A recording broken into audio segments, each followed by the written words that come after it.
Why Buddha sent a monk to a prostitute. Gautama and his disciples were constantly moving from village to village and from town to town. Wherever he went, he had at least 2,000 to 3,000 monks with him. These were all people who beg for their food and eat. India is a culture where if a spiritual person comes to your door and asks for food, even if your own children have not eaten, you must first give it to him. When people were like this, every time he entered a town with 2,000 to 3,000 monks, suddenly there would be a pressure on the villagers.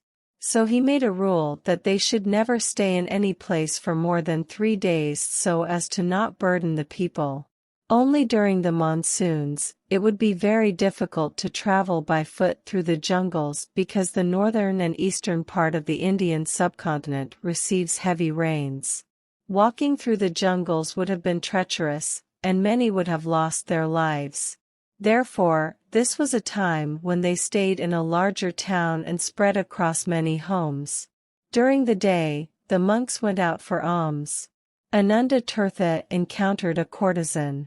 She gave him alms, looked at him, a tall and handsome young man, and said, "I heard that monks are looking for shelter. Why don't you come and stay in my house?" Ananda Tirtha said, "I must ask the Buddha as to where I should stay." She became really taunting. "Oh, you want to ask your guru? Go and ask him. Let's see what he says." Ananda went back to Gautama and put what he had collected at his feet. Everyone was supposed to find food and shelter wherever they go.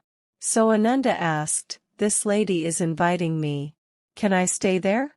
Gautama said, "If she is inviting you, you must go and stay there."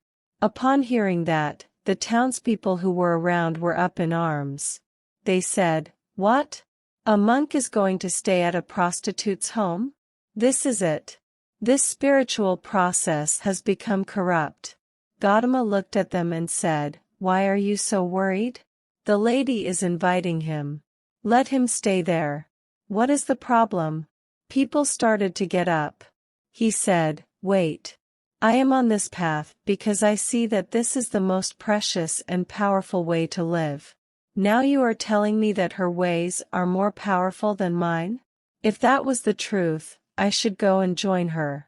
As a true seeker, that is how it should be. If you find something much higher, you should go for that." People were in high dudgeon, and of course, many left. Ananda went and stayed with her. Because of the rains, it got cold. He was only wearing a thin robe, so she gave him a nice silk wrap. He covered himself with it. When people saw this, they took it as evidence that he was going astray. She cooked nice food for him. He ate. In the evening, she danced for him.